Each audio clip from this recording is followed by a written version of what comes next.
I want to welcome everybody and thank you for coming this morning. I know many of you work here, so it's a little bit easier, but we've got many visitors here from a lot of places.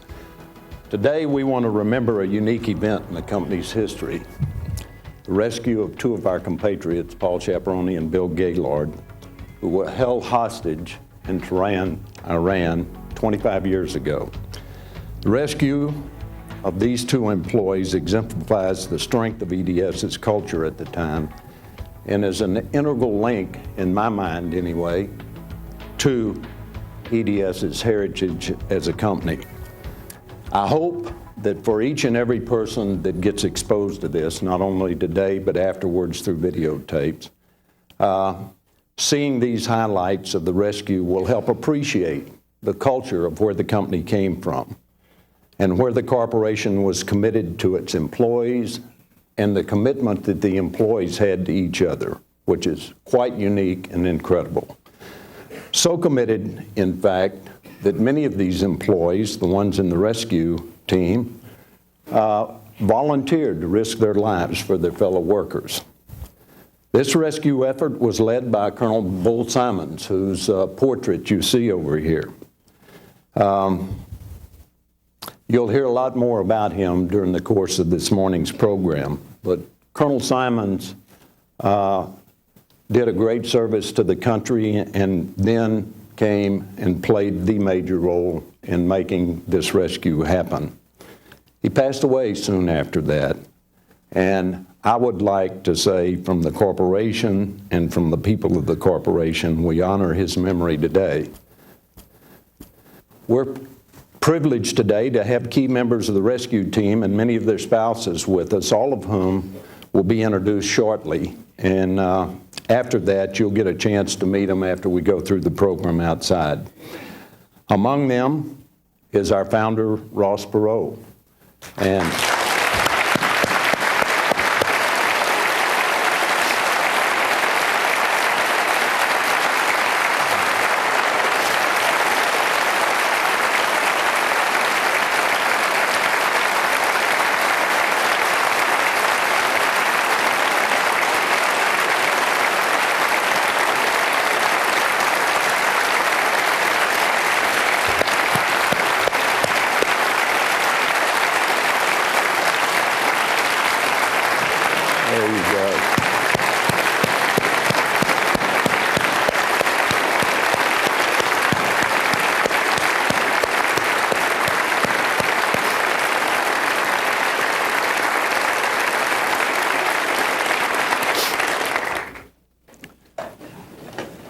hopefully you know, but some may not, that Ross was honored last night by the Business Executives for National Security Organization with the prestigious Eisenhower Award.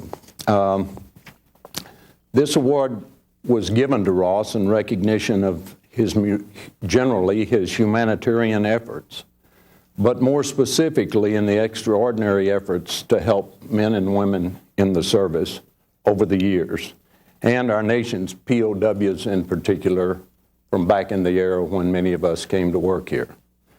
Members of the rescue team were present when Ross received the award last night, along with about 1,500 or 1,600 other people, and it was an incredible evening and a fitting tribute to our founder.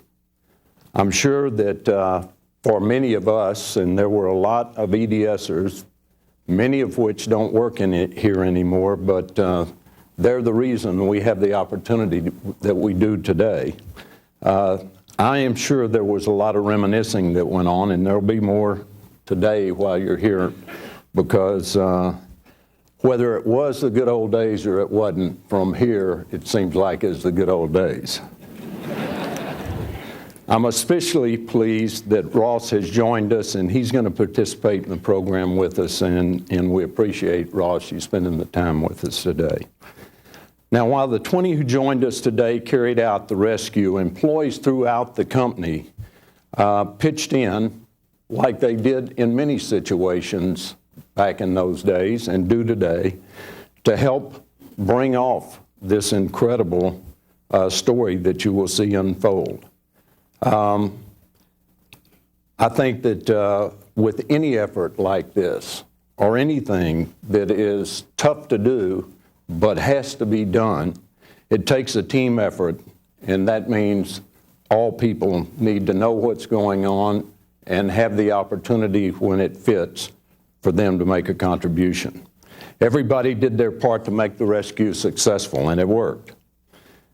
I would like to just see if the people that were with the company at that point in time would stand up so we could recognize them.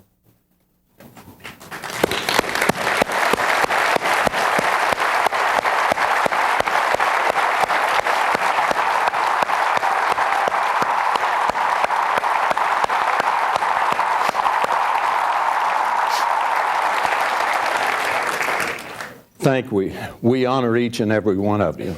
You're a critical link between the company's past and its future. You have an equally important role in the company moving forward, I'd like to say, and that's to serve as role models for those around you so that we can keep and rekindle the spirit of EDS that made things happen to this point and can do great things going forward.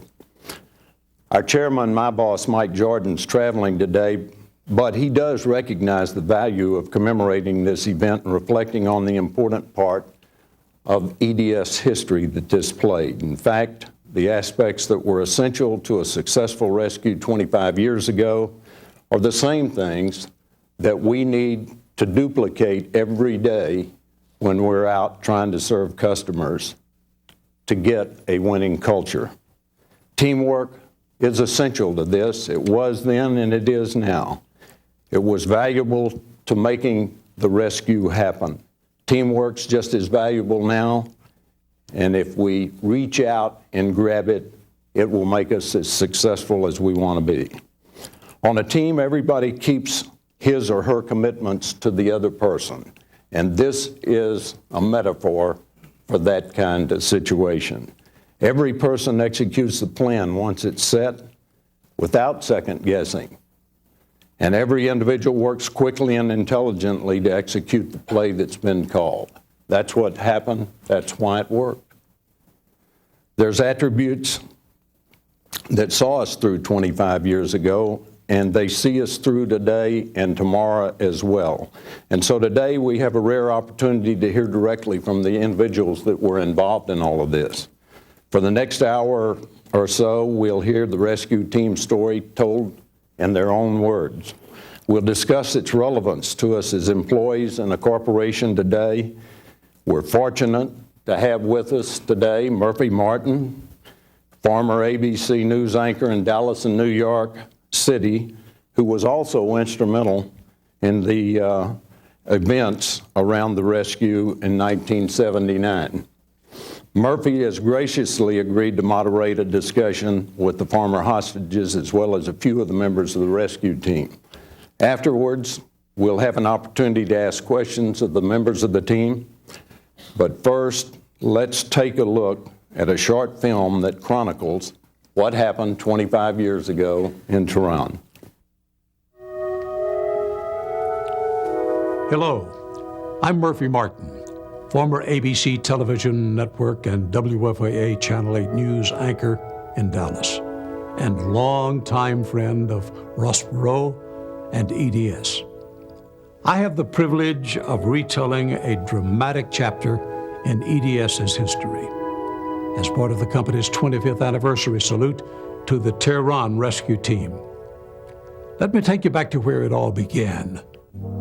The year was 1978, and EDS was 16 years old. It was a $217 million company with nearly 6,400 employees and operations in the United States, in Europe, in Saudi Arabia, and also Iran. Business was good, with revenues growing at more than 30% a year. EDS had a multi-million-dollar contract with the Iranian government to computerize that country's social security system. Delivering the technology solution was not a problem. Dealing with the political unrest, however, was. Civil disturbances were breaking out in Tehran, where EDS had its operations. The Shah was fast losing power. The exiled Ayatollah Khomeini waited in France as his followers fought in the streets for his return. A violent revolution was gaining momentum. On the night of December 18th, EDS evacuated 137 EDS families and employees, leaving their belongings behind. With their families safely evacuated, EDS executives Paul Chiapparone and Bill Gaylord elected to stay behind to handle EDS's business. They had no idea what would be in store for them. Paul was vice president of EDS World and served as country manager of EDS's business interests in Iran. Bill was Paul's deputy and managing director in Iran. Business as usual turned into an international incident. Paul and Bill were called into an unscheduled meeting by Iranian officials. They found themselves being interrogated for 7 hours. They were arrested by Iranian forces, imprisoned, and held for a record $13 million in bail. Allowed one phone call each, Paul called EDS. Bill calls the U.S. Embassy. They were taken to jail. The last cell, on the last row, on the bottom floor.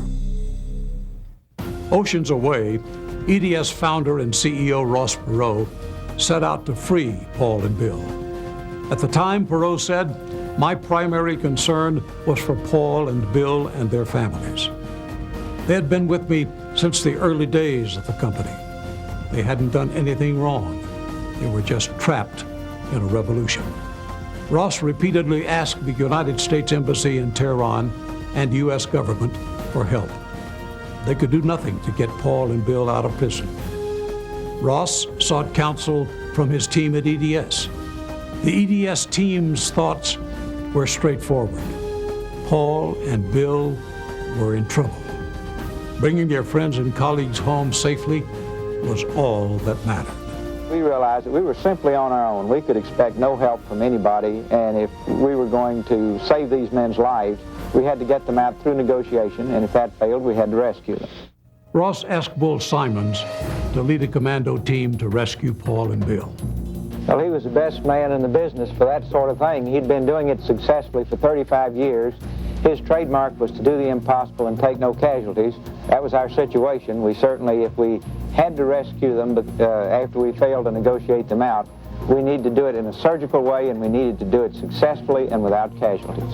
EDS employees with former military experience were asked to volunteer for the mission. I anguished over asking them. I thought that maybe 1 man in 5 would volunteer, because these men had young children, wives, house payments, all the responsibilities of a family.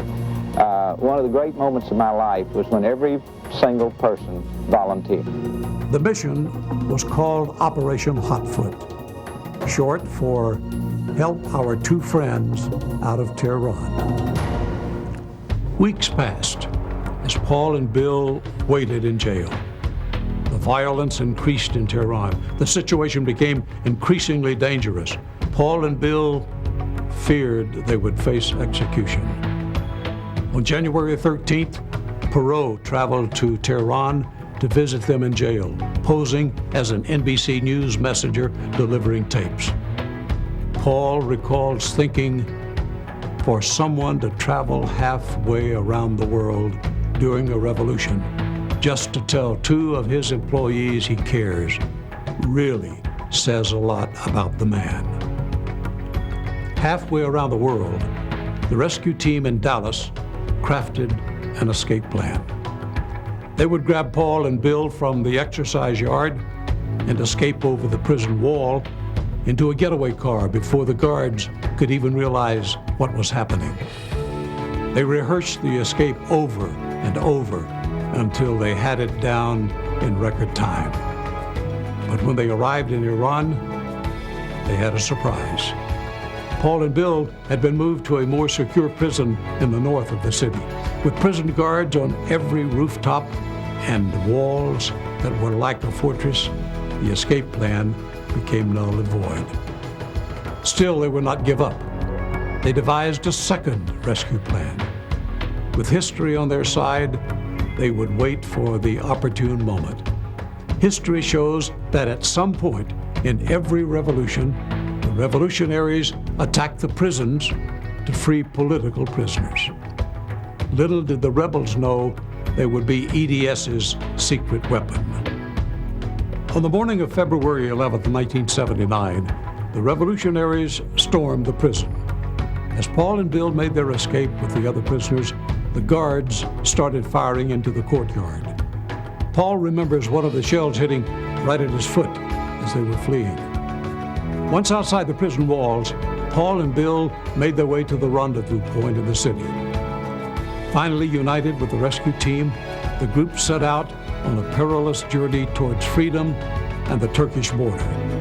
A journey that would take the team in and out of the Iranian mountains filled with militia, roadblocks, and checkpoints.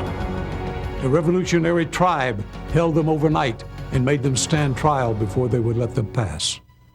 All the while, they were being sought by the Iranian police, who had distributed their photos far and wide as wanted men. Finally, in a glorious moment on February 15, 1979, the EDS hostages and rescue team crossed the border safely into Turkey. Bill recalls, I kind of glanced at my watch as we were crossing the border, and I realized it's about 11:45 in the evening on February 15th, which is my second daughter Jackie's birthday. And I thought to myself, well, Jackie, you just got a birthday present. You just got your dad back. After the hostages were safely out of Iran, a team of EDS employees at headquarters spent the weekend making personal phone calls to each and every EDS employee, sharing the good news. 51 days later, an unbelievable gathering of family, friends, and EDS colleagues greeted them when they walked off the plane and into their families' arms. Upon arriving at the airport, Paul said, "It's hard to describe the feelings of seeing someone you're so close to and thought you might never see again. Lo and behold, here they are. I figured maybe a dozen people would have shown up, and we walked into this room and all hell breaks loose. I mean, there were 1,000 EDS people in this room yelling. You'd have thought the Super Bowl had just ended and we had the biggest victory of our entire lives." Sadly, Bull Simons passed away soon after the rescue. He will never be forgotten. But today, 25 years later, the men whose lives were rescued and the team of friends and colleagues who saved them all gather together. The bond they share, the commitment they made and kept, the courage they showed, live on as an example for others. Their story is the stuff of legends. Their story is your story, part of EDS's history, your heritage. It belongs to the more than 130,000 employees around the world.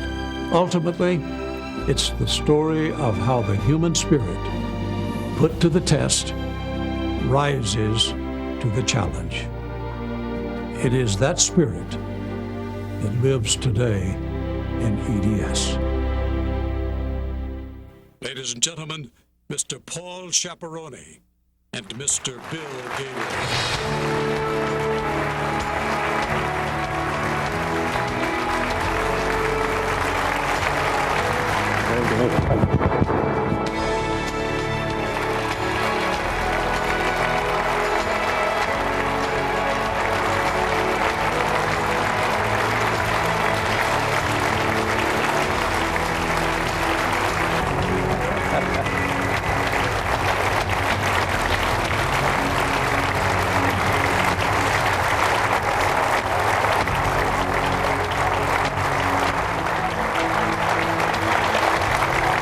Thank you all very much. It's good to be home.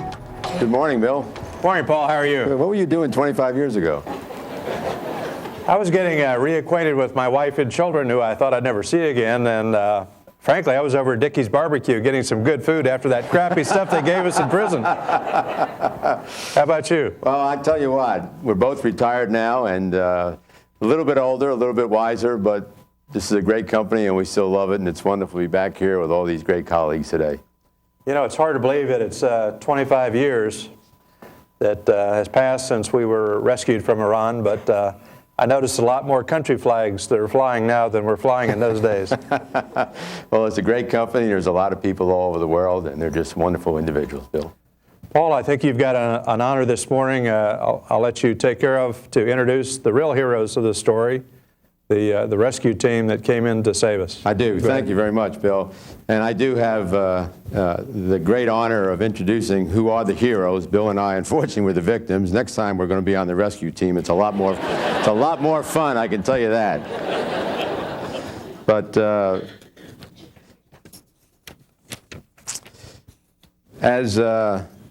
as I call your names, I would ask that you stand and say hello to the people here, because I'm sure they want to see you. You'll have an opportunity to ask questions to the team at the question and answer session at the end of this. Before I start, I'd like to introduce my wife, Ruth. She's my co.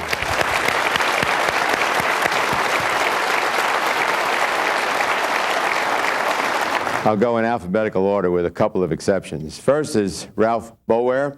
Ralph and Mary are here with us. Ralph was our first man to go across. He was our first man to go across Turkey, and his job was to meet us at the border and bring us across country. Now, Ralph had an interesting mission involving land travel of over 1,200 miles.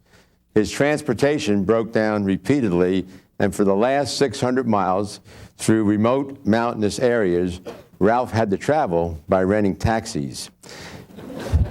Now, this required an unusual amount of individual initiative, especially since bandits in eastern Turkey have been known to kill for $1.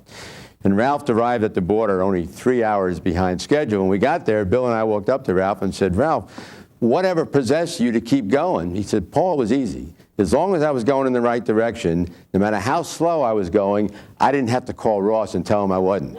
That was all. Ralph and Mary, thank you. Ron Davis.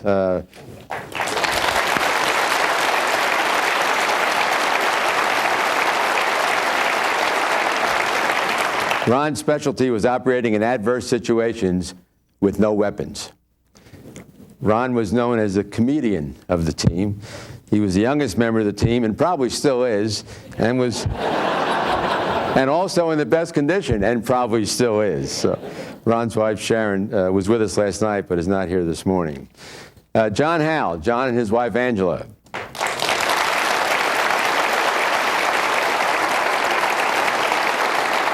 John was our attorney. He's with the Dallas firm of Hughes and Luce. And John displayed an unusual degree of personal courage over a period of several weeks in a country where it is customary to arrest a lawyer as well as a client. Where's Gil Freelander? Remember that. John is known as being persistent, and thank God for Bill and I, John was persistent. So John, you're great. Glenn Jackson, Glenn and his wife, Lori.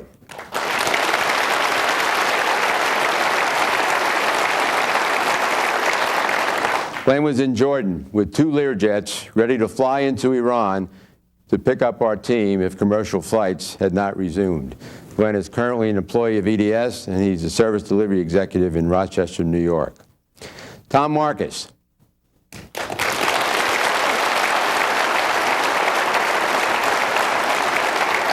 Tom at the time was vice president of EDS, and he was also one of the first 5 employees. I always get it wrong whether he's number 3 or 4, so I don't say it. Just the first 5, which is in itself quite a feat. Tom did a number of things, not the least of which he hired me. Tom was the person who was able to track down Colonel Simons, who had retired in Red Bay, Florida. And Tom's wife, Carolyn, is not with us here today. And TJ, it's good to see you. Harry McKillop. Where's Harry?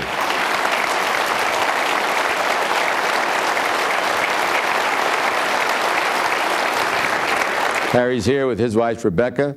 Rebecca, by the way, is a customer of ours. She flies for American Airlines, and American Airlines is one of our great, I say I can't get away from this, Jeff. This feels like home.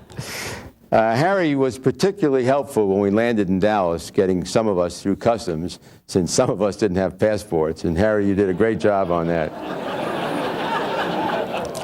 Joe Poche.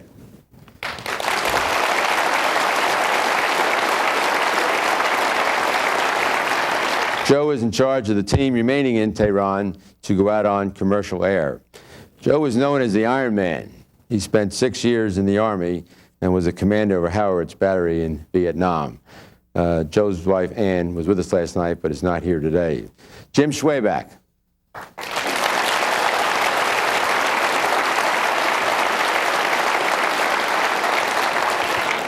Jim was a member of the Turkish rescue team. Jim was a former Special Forces officer, having spent 11 years in the Army.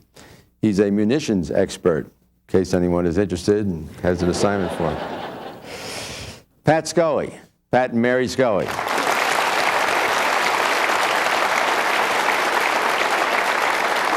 Our Turkish rescue team was led by Pat Scully. Pat is a West Point graduate and spent 5 years in the Army as a Ranger instructor. We all decided that Pat is the world's worst liar. By the way, Pat and Mary had flown back into the country before we were taken prisoner, and I vividly remember spending Christmas Day with Pat, Mary, and their family at their home in Tehran, where my family was out of the country. So I love you both, and thank you very much. Bob Snyder.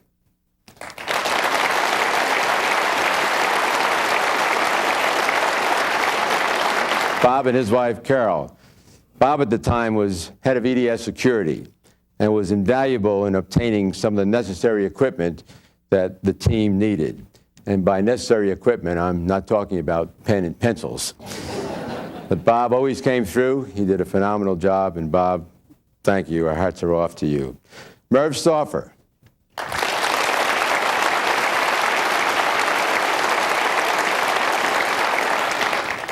Merv was Ross's right-hand man.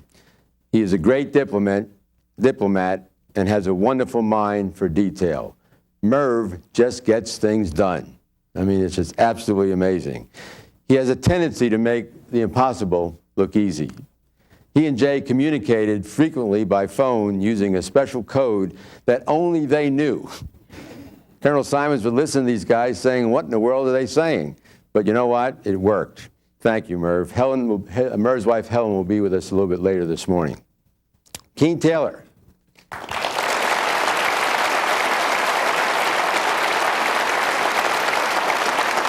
Keen was part of the negotiating team in Tehran. And Keen would visit us in prison and bring us goodies, books, and things like that. And I was smoking cigarettes at that time. And one day, Keen walked in and said, I have a box of Marlboros for you. I said, I don't need them. He said, yes, you do. Take the Marlboros. And, you know, I used to get tested for drugs, so I knew this wasn't any bad stuff. In any case, I got up to our room, or cell, I call it our room, and opened up the box, and there were no cigarettes, but there was a lot of money in that box. And Keen, that got us some showers. Let me tell you, that was really, really great. Keen's wife, Mary, could not be with us this morning, but Keen, give our love to Mary. Tom Walter and his wife, Jean.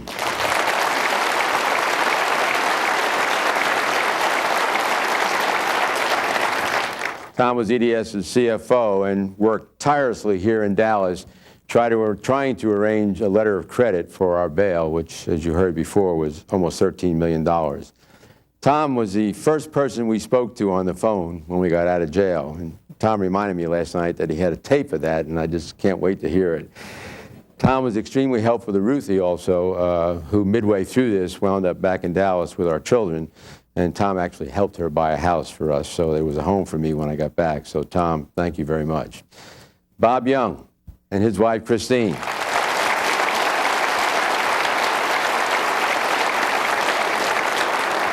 Bob was part of the negotiating team in Tehran, and along with Keen and John Howe, was exposed daily in our negotiating efforts. And at the time, Bob was country manager of EDS in Kuwait. Bob is currently with EDS here. He's the enterprise client executive for the Dow Chemical account in Midland, Michigan. So Bob, thank you. Jay Coburn.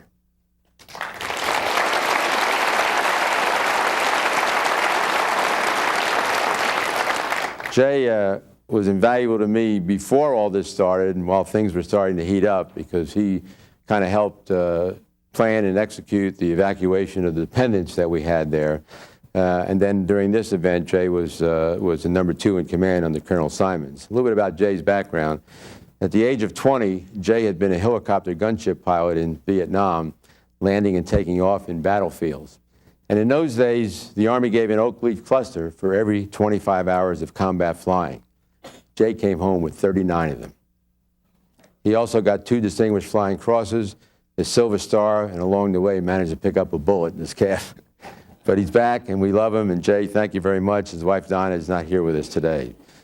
Bill Gaylord, you met Gil a few minutes ago. Bill was our Managing Director for Operations and also my roommate for 44 days. Jeff and Carol Heller. Carol, Jeff needs no introduction to this audience. Jeff and I worked together for most of my 37 years in EDS. He's a tremendous individual. Jeff was actually part of this. He located the airplane, the pictures you saw of inside that airplane, that was used for the rescue team to bring us back from Turkey. So thank you very much. Now, ladies and gentlemen, let everybody stand up. One more round of applause for this great team.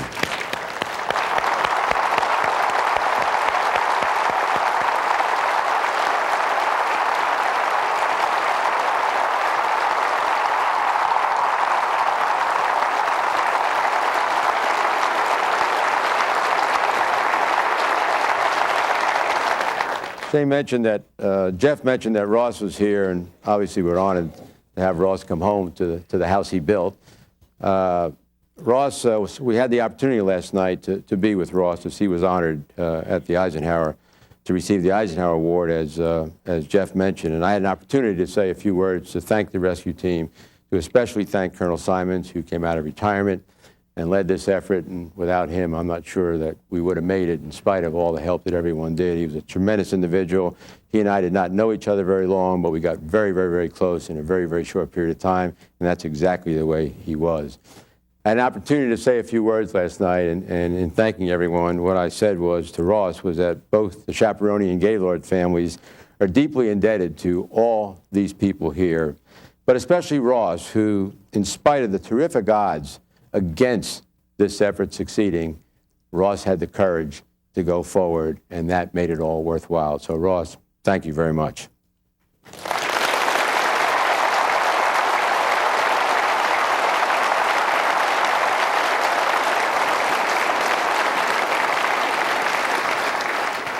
Now, as we move into the moderated discussion, we're fortunate today to have a very special guest with us.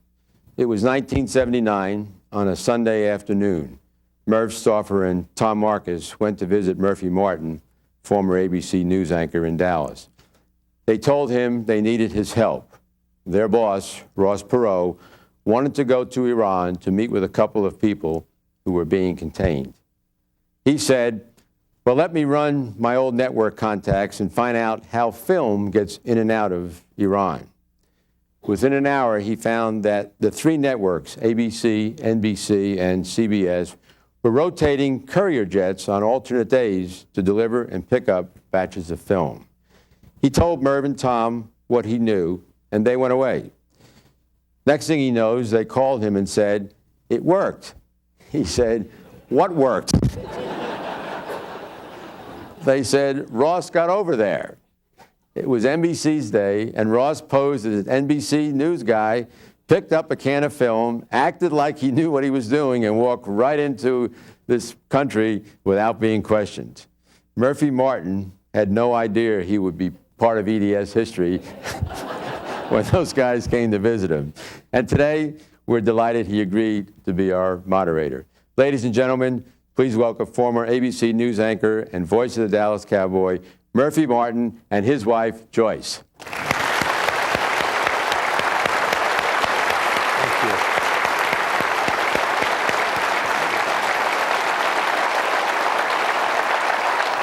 And if I could ask Jay, Bill Gaylord, Jeff, Murphy, and Ross to come up on stage, I think Murphy is going to take over. There's a Japanese say, "Rata rata." Yeah, good. Okay, right here. Okay. Here you go, Murphy.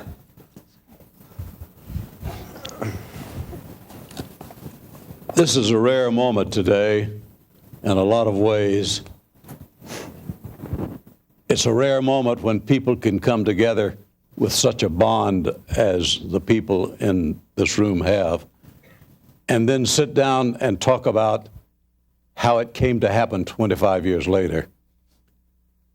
Probably in the annals of corporate activity, there's never been a company that went this far for their employees as this company did. But to better inform you how it took place, I'll just kind of direct questions here and direct traffic and let these people who lived it and know all the answers tell you about it. Dangerous. Yeah, you know you can't take the Fifth Amendment. First of all, I'll start with you, Mr. Perot, and the fact that you were on point that day for making all of this happen. Recall, if you will, that day that you heard that Bill and Paul had been jailed in Iran. What went through your mind? What did you immediately do? What happened? Well, first, I was just shocked that this had happened. Secondly, we started thinking immediately about what are our options in terms of getting them released. Our first thoughts were to go through the logical process, which we did, working with our government, working with the State Department, and so on and so forth. None of that got anywhere. Time was going on, and we started thinking about putting together a rescue team, but our real challenge was to figure out who should lead it. And this we had talked about and thought about.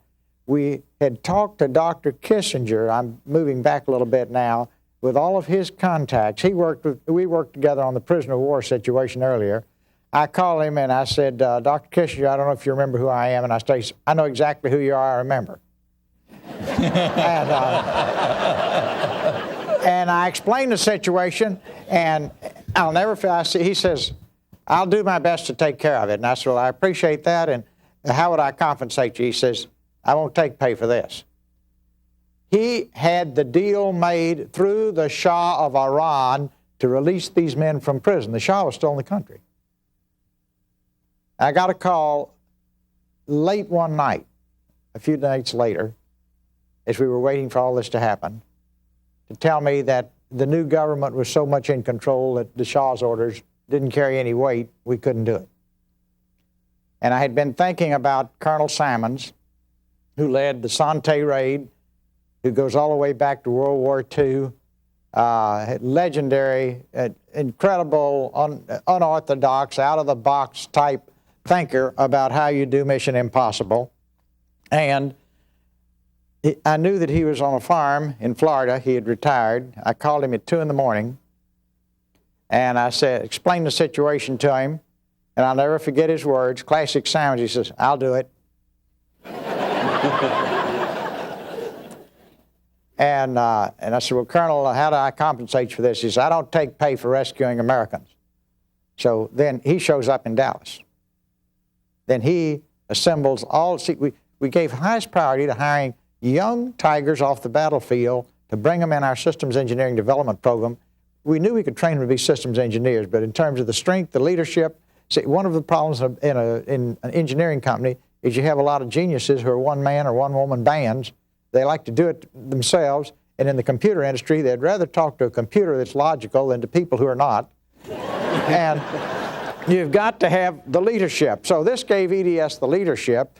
It was a piece of cake to train them, and I'll never forget Don Drobny, who you all remember. He was a highly decorated Marine. He was single, and we had a policy of not hiring single guys because they'd be out looking for girls, and we wanted to focus on. So everybody was in love with Don, all the interviewers, and Drobny.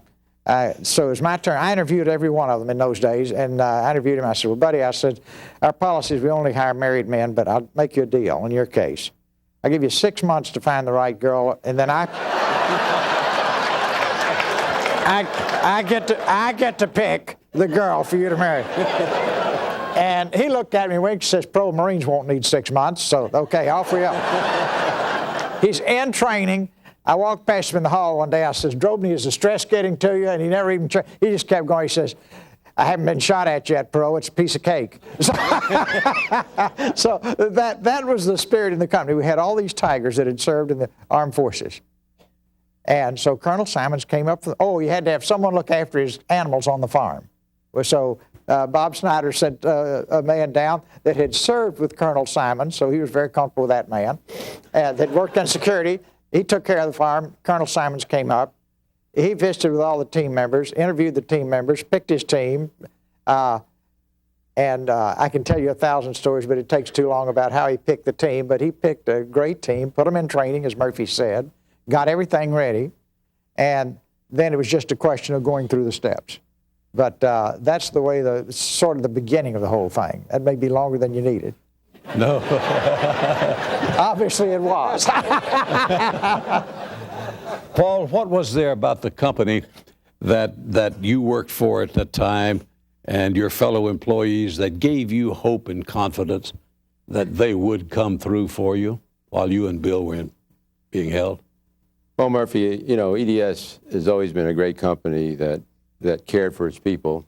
And, people working on teams always cared for and helped the other people, no matter what the project was. And, in this case, I never questioned the intent, but this was sort of a little bit different in working all night, putting a system in.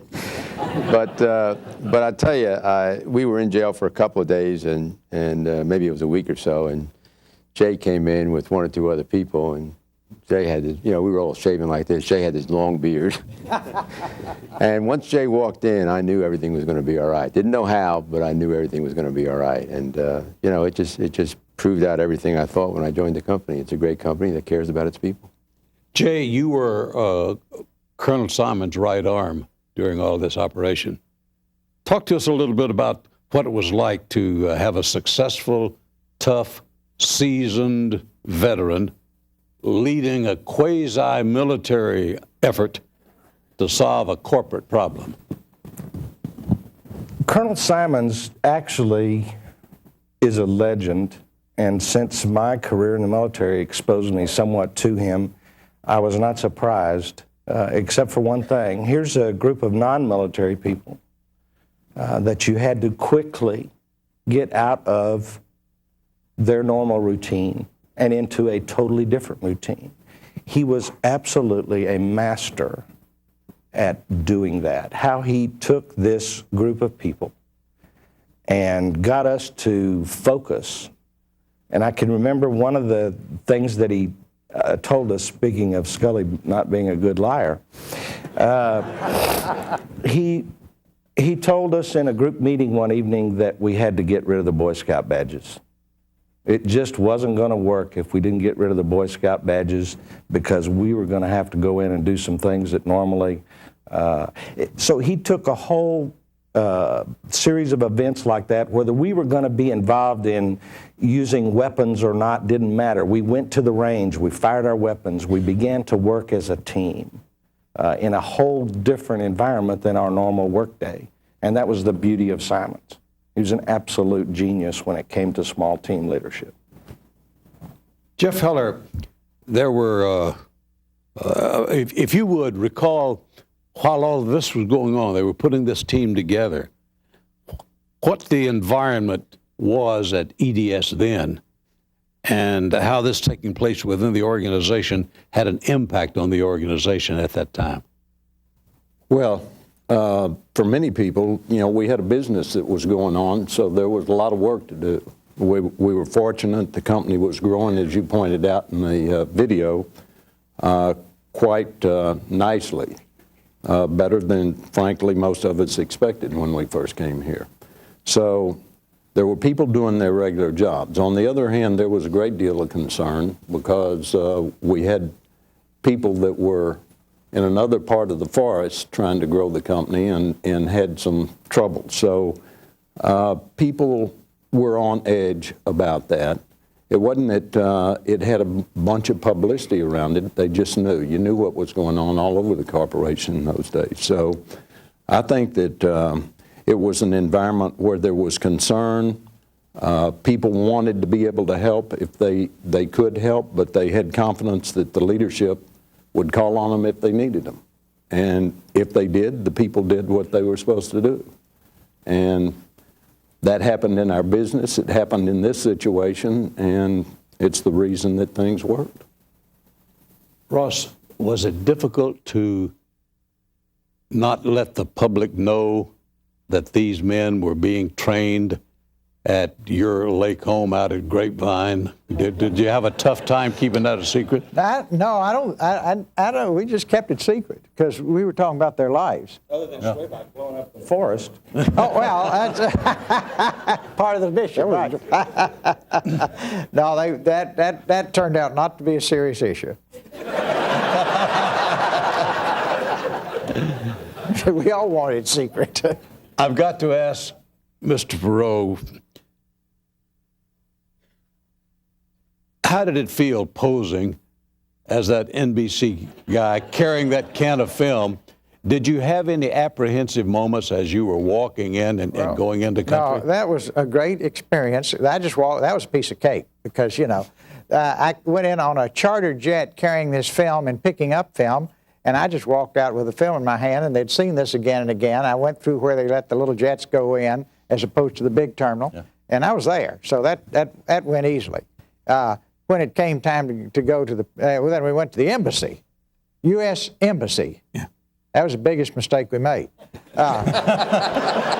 But when Simons told you to do it, you did it. He told me to go see the ambassador, Perot, and see if they will put these men in refuge at the embassy, which an embassy can do when they're released from prison until they leave the country. And the ambassador said they couldn't do it because of all the different problems, and so on and so forth. 30 minutes later, the Iranians were tearing up the town looking for me. Had my picture at the airport, on and on and on and on. Then Colonel Simons said, Perot, I want you to go into the prison. I want you to brief these guys about what we're going to do, what the rendezvous point is, so on and so forth. And I said, when he told you to do it, you did it. But I said, well, aren't you concerned, since they're tearing the town up looking for me, that they'll pick me up? And he said, nah. No. And I had the courage to say why. And classic Simons, he said, Perot, one branch of the government's looking for you. Another branch of government runs the prison. They don't talk to one another. No risk. I said, well, since it's so safe, would you like to go with me? He said, nah. Now, one of his landmark statements that all of you heard 1,000 times, never take a risk you don't have to take. He took incredible risk when he had to. And I said, well, why not? He said, that's a risk I don't have to take. Now, as I recall, Keen, didn't you drive me over that? I thought so. Keen, so, Simon said it's going to be completely, we drove up. There must have been 100 cameramen at the entrance to the prison. Keen and I kind of rolled our eyes, but Simons had told me to go, so I got out of the car, walked through. They paid no attention to me at all, so I realized they were there for another reason. Then I got up to the waiting room, and across the waiting room was Ramsey Clark, the anti-war protester from Vietnam War, and he was talking to the general who ran the prison, and Ramsey was looking across the room at me going, it was clear, and he was talking to the general, and boy, I said, oh, well, this is it. The general came over, shook hands, couldn't have been nicer, and arranged for me to meet with Paul and Bill. No brainer. So we had our meeting. I walked back out through the camera crew. Nobody paid any attention. Keen and I drove off. After we came home, Ramsey, and it was in the newspaper, Ramsey Clark called me. He said, Ross, I had no idea that was you. I thought you were Frank Borman, the astronaut. Now, that's a great story because Borman's a West Point graduate and really gets depressed every time that story comes up. Then they had my picture at the airport. We knew that. And then I had to go out, come home, go back, and then go back to Turkey to be there with the backup team in case they got in trouble coming out. And Simon's classic Simons was, we're going to wait 5 minutes before the plane's supposed to leave. You walk through there, and there'll be a big crowd. Nobody will pay any attention.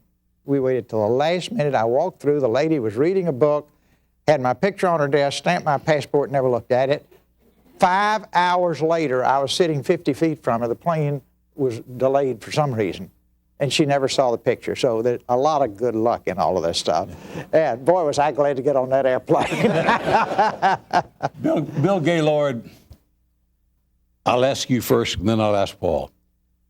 How did you feel when you saw this man walking into that prison unexpectedly to see you two guys and brought you mail from your families? Well, I thought he was Frank Borman, the astronaut.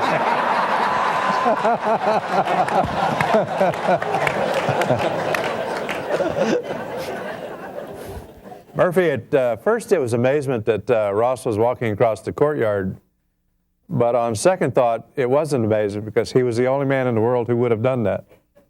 So he was a welcome sight. He brought us presents, some warm clothing, some food, some Christmas cards, some funny cards from some of the employees that were at EDS. There was this one fellow, Bill Cross, that I'd been trying to recruit to come to Iran, and he sent a nice little card. Dear Bill, sorry I missed you at Christmas. About this great offer you've made, I think I'm going to turn it down because I've got a better one. But one of the things that was included was a small snapshot of my son, who was back in Washington, D.C., standing beside a Christmas tree. And so that was really inspirational. I think he brought some things for Paul, some pictures too. So he came as, obviously it was a morale boost and a inspirational meeting, although I don't know if he intended that. And about all he whispered to us was, be ready, be ready. There's going to be an old man, and when he says go, you go. And so from that day forward, we looked at the helicopters and the ropes and waiting for it to come, and finally it came. Paul, how did you feel when Ross walked up? You know, Murphy, it's really hard to describe, as I had told you before. I mean, for someone to care enough to travel halfway around the world in a city in chaos, just to tell two of us I care, I mean, I think says it all. And it was a tremendous uplift. It really, really was. And all he said was, we're going to get you out. And he did. And he brought letters from our families. And yes, he did give me some. In fact, he gave me a pair of underwear. I was cold, as I recall.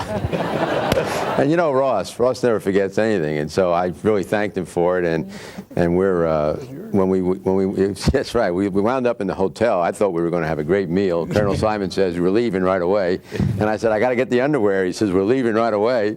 So we walk into Turkey, and I walk in, and Ross and I embrace. He says, great to see you. Where's my underwear?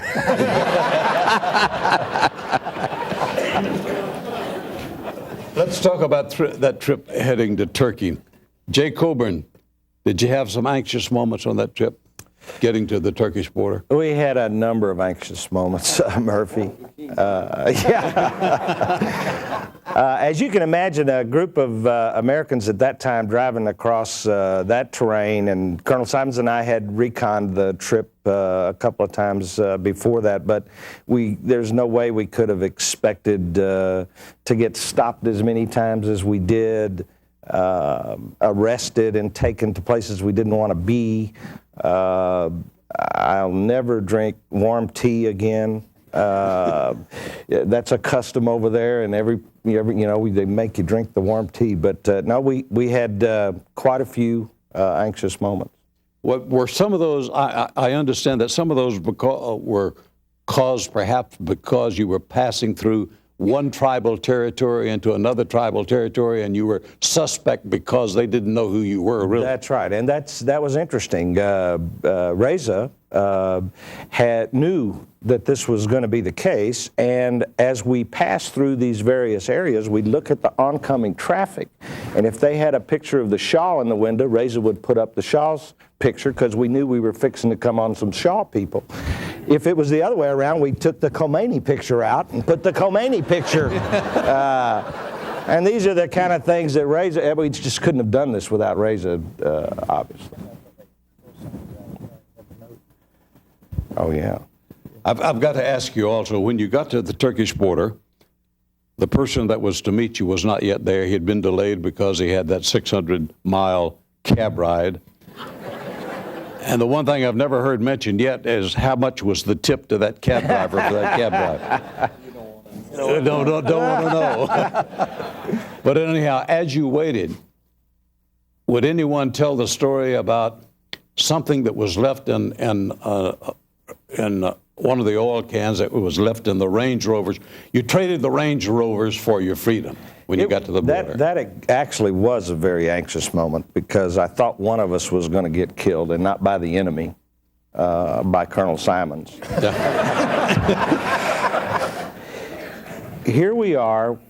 There's a lot of confusion at the border. All we want to do is get across the border. And you can see, I mean, it's only like a couple of 100 yards, and we need to be over there, and we're here. And Simon says to everybody, and just start walking.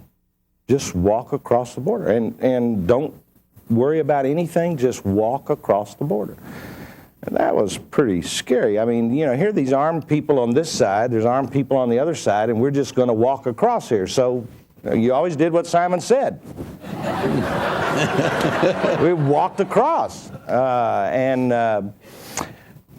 As we were sitting around over there later, reflecting, jubilant, we're out of there, the whole 9 yards, somebody noticed that Reza was missing. Reza we had a bunch of money in an oil can on the back of the vehicle. And it had fuel in it, and it was disguised so, you know, we could fish it out later. Reza had gone back to get the money. And I really did. I thought Simons was going to box him for doing that, but we got the money back. To tell the story about that. And Merv made us account for it.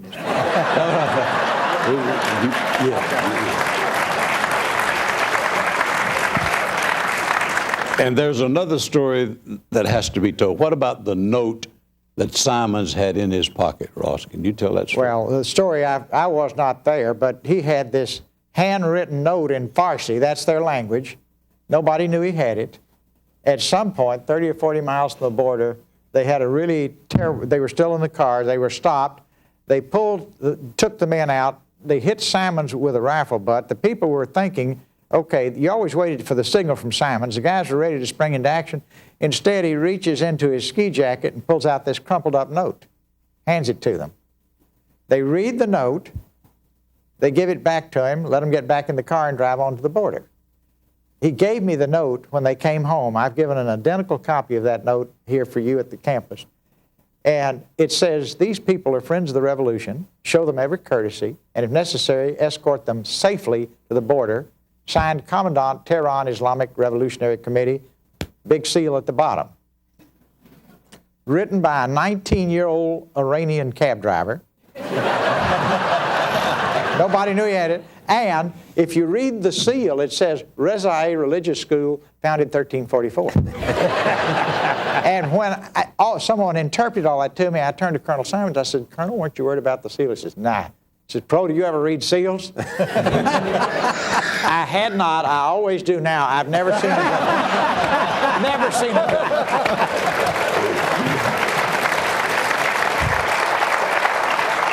Before going to questions from the audience, and I'm sure some of them have, let's start here. And Paul, if you will, just tell us, sum up the lifelong lesson that you learned from this experience. Well, I mean, friendship is something that some people have a tendency to take for granted, but you really can't, because, I mean, I know what friendship really means, Murphy. And friendship allowed me to see my kids grow up, and that's what it's all about.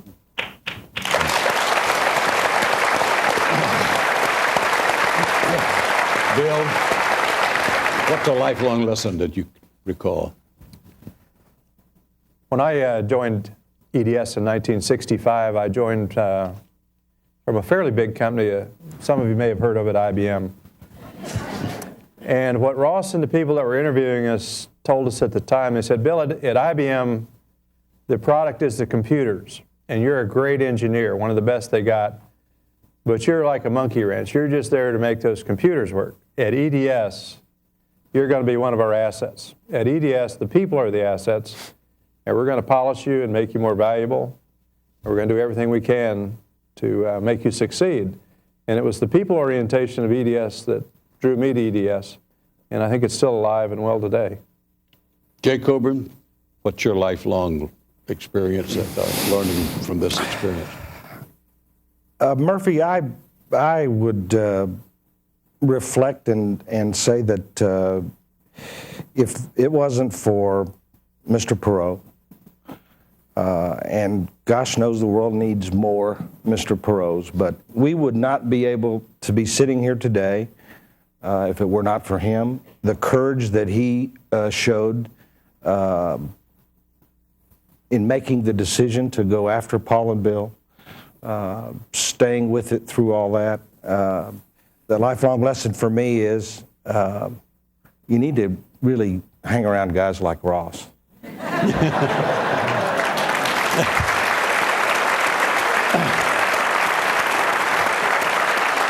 Jeff Heller, your thoughts along the same line? Well,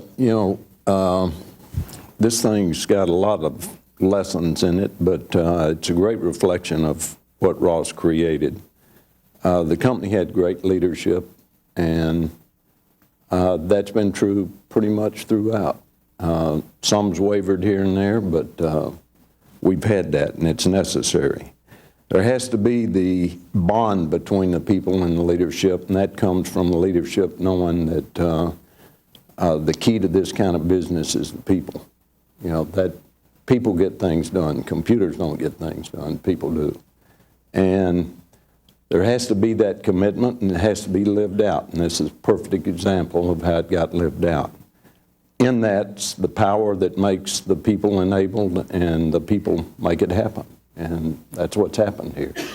And that's what needs to keep happening here in this business. And to the extent that we do that well, we'll be successful, just like this was successful. To the extent we don't, then we're going to have troubles. So I think that that's the thing to be learned. Ross, what was yours? Well, I have many memories, but one I have to tell you is after the men came across the border, I'd like for all of you to think for a minute what their highest priority was. You say, get home to see their wife. No. Their highest priority was to make sure that Reza was taken to the United States.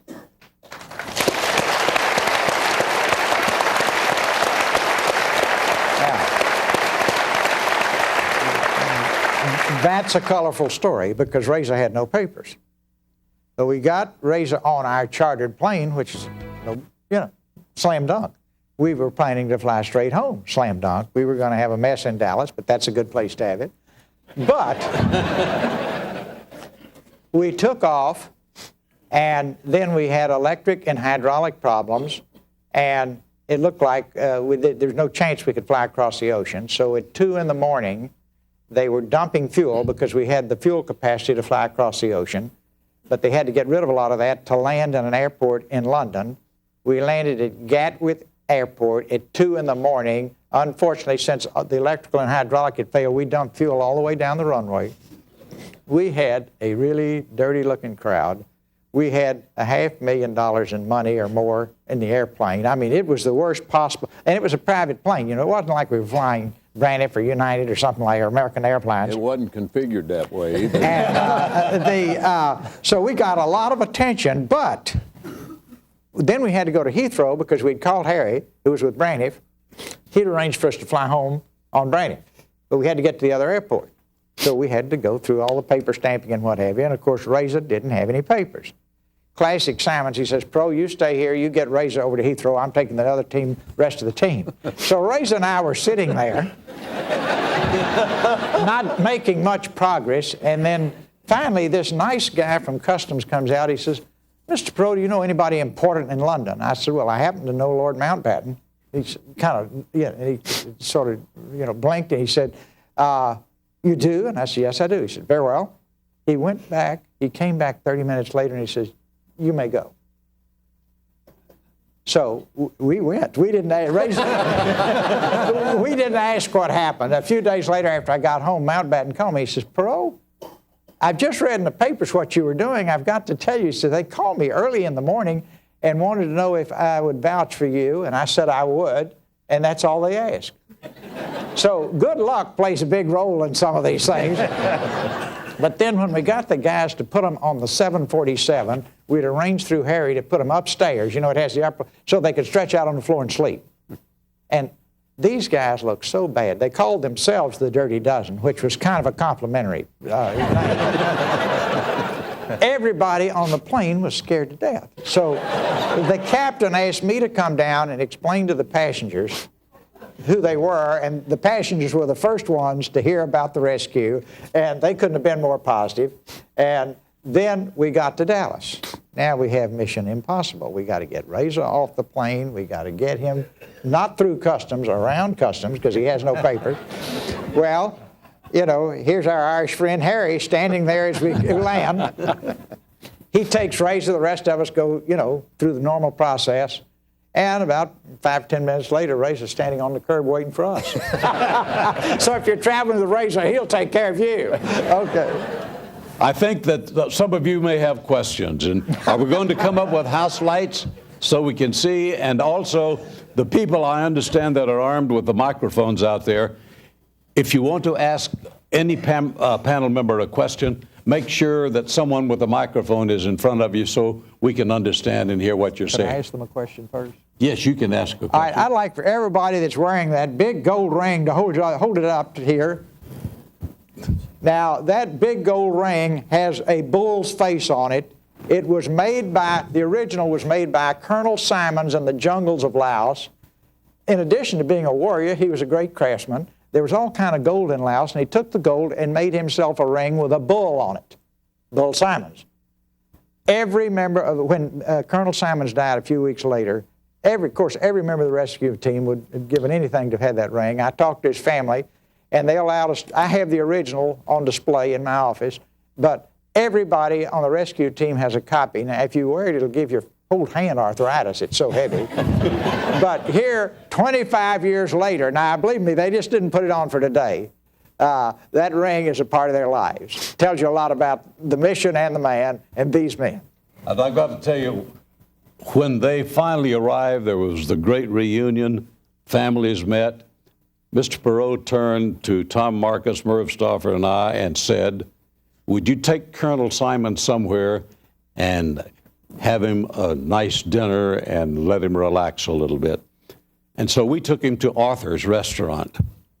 And as we were sitting there, he had a Chivas Regal poured over a glass, just ice cubes, and he was twirling that. And I asked the colonel, I said, Colonel, you've been in a lot of military skirmishes and have a lot of accolades and have done a lot of wonderful things. Out of this operation, what was it that gave you the most enjoyment? And in typical Bull Simons language, he set the Chivas Regal down and said, shoving it up those guys that wanted $13 million for Bill and Paul. Oh, we got to go to we sued him, remember that? Oh, yeah, that's right. I have to tell you the rest. Murphy cleaned that up. No, that's right. They owed EDS $16 million in Iran. A prominent oil man in Dallas who read that in the paper called me and says, Ross, I know where they have $16 million in the bank. We filed a federal lawsuit. We took them to court. Dadgar, who was one of the prosecutors for these guys, came to Dallas defending Iran. We got the $16 million. And one thing I want you to have in your archives is a little New York Times article that says, Perot 2, Iran 0. It should it should have.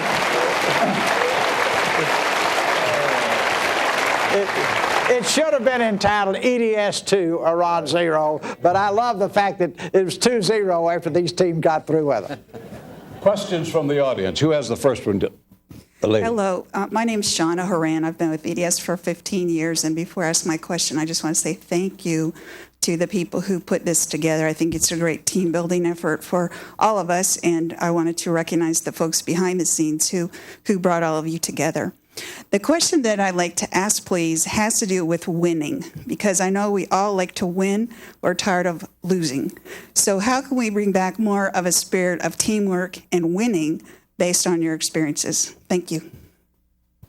Well, if you go back to the early days, I used to say to the Tigers, now, keep in mind, we just had a dream. People didn't know if we were a company or a disease or what. Now we have real tension here, because I say the first man to join me was Tom Marcus. That's accurate. But the first person to join me was Betty Taylor, who I wanted to have here today. And so she's always needling Tom and me about, wait a minute, let's make sure you understand who the first person was to join. But Tom was the guy out in the field selling. He was making a sales call to Frito-Lay, who turned out to be our first customer. Went in to see Mr. Williams, the number 2 man under Mr. Lay. And as he walked in, Mr. Williams said, "Son, who are you with?" Tom looked over his shoulder and said, "Sir, I'm all by myself."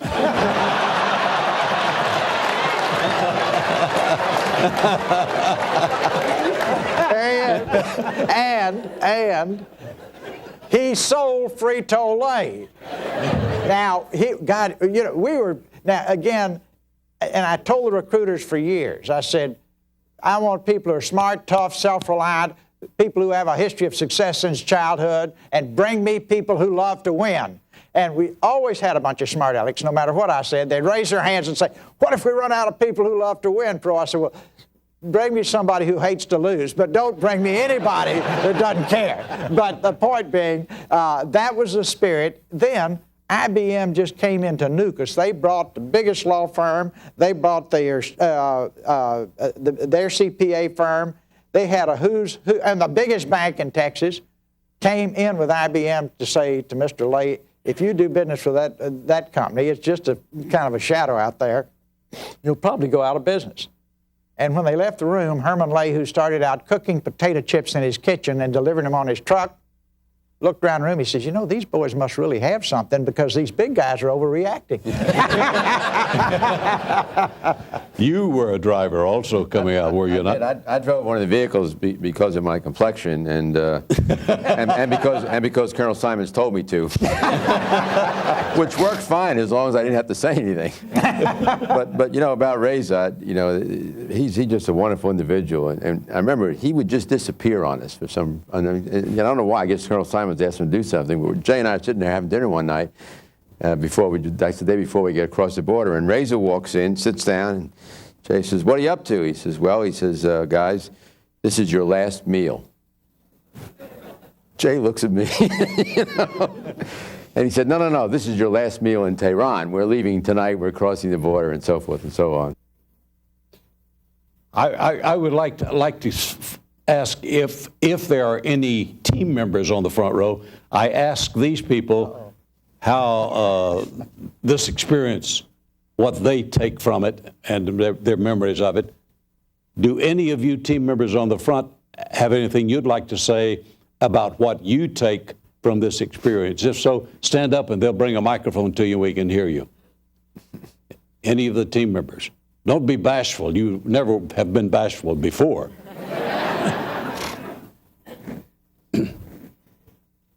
The thing that really struck me about the whole thing from the beginning is the amount of risk that Ross would take. He had a lot to lose if it didn't work.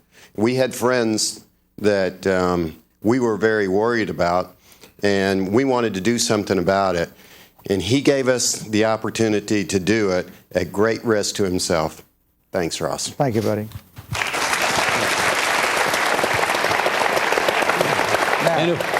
Anyone else? Any other team member? Let me take all this right back to business. See, we had a team that was just totally committed. Tom Walter, sitting right here, is probably the smartest guy that ever joined us, and we had a lot of smart guys join us. Tom did all the logistics coordination, and he and Jeff, and they had a team that just put all that together. And if all that hadn't been in place, worked like a charm, he and Merv was buried in the middle of it, the coordination and so on and so forth, we wouldn't have made it. Very simply, they played a huge role. But I have to tell you one story that tells you everything it takes to make this company everything it can be, and that is, we were always the underdog. Then we had an opportunity to compete for a big competition after all this occurred called Viable. IBM assigned 325 people and a big computer center. We assigned 17 people and no computer center. You say, wait a minute, that's it, it's over. Our team got in a room and said, look, we're going to be judged by 4 criteria. We're going to create 4 4-person teams, 1 person coordinating the whole thing. And I forget how many criteria were, you know, like say they had all these criteria they were going to measure us by. And whatever the number was, like 25, we're going to beat them 25-0. Well, you know, why not 13-12, right? No, 25-0. They went night and day against overwhelming odds for almost 2 years. One of my most memorable, other than Frito-Lay, events in the whole company's history when we were there was the night they won. Now, classic EDS, we had a big party that night, celebrated the victory, bing, bing, bing, bing, bing. You know what they were really excited about? Not that they had won, not that they had gone 16 guys against 320. They beat those big guys 25-0. That's all that mattered. They didn't leave a point on the table. That's it.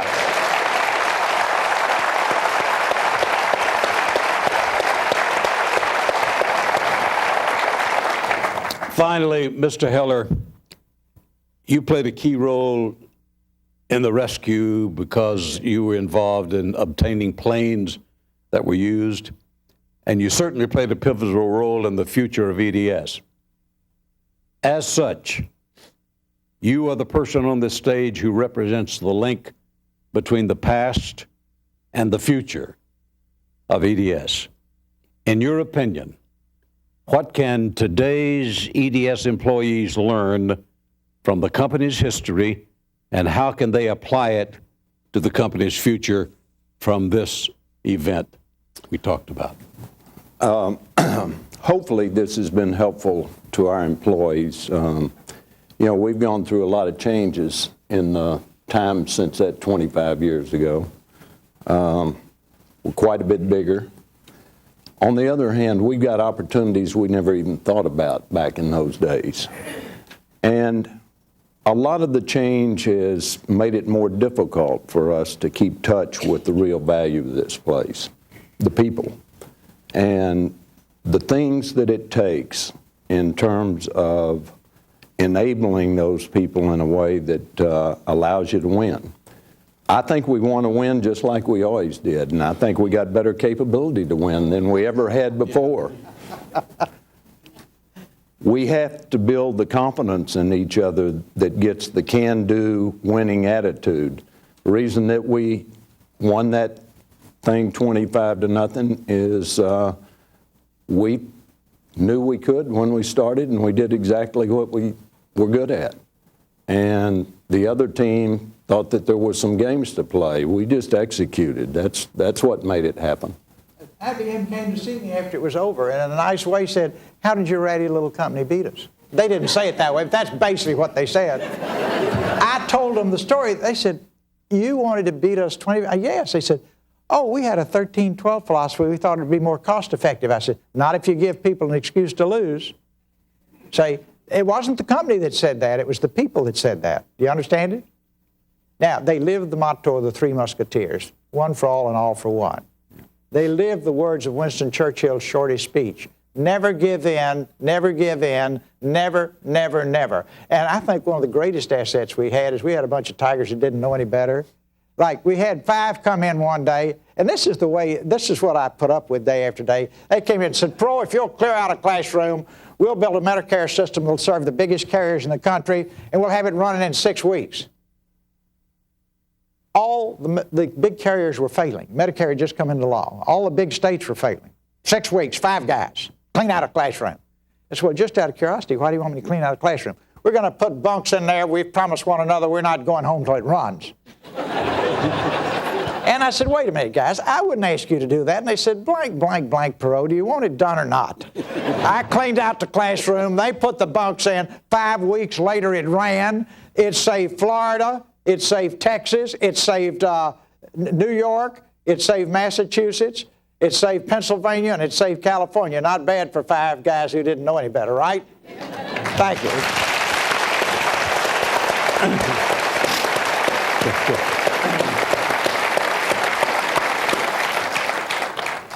Well, I think that kind of sums it up.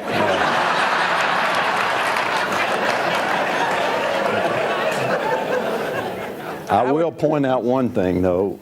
You have to win victories. You can't declare them. So that's what we did, and that's how we got here. And hopefully people will appreciate that and this link to their history. And as we go forward, we need to create a whole lot more of these things. It's our responsibility to those that come after us. So I hope that this has been helpful. We appreciate everybody being here and participating. We're going to end the program. We're going to be outside. You can mingle and ask more pointed questions of some of these people, including me, and I'm sure there are some. And then we hope that you can take these things and it'll make your life here a little bit better and have you a little bit better connected to what's trying to happen. Thank you. Thank you very much.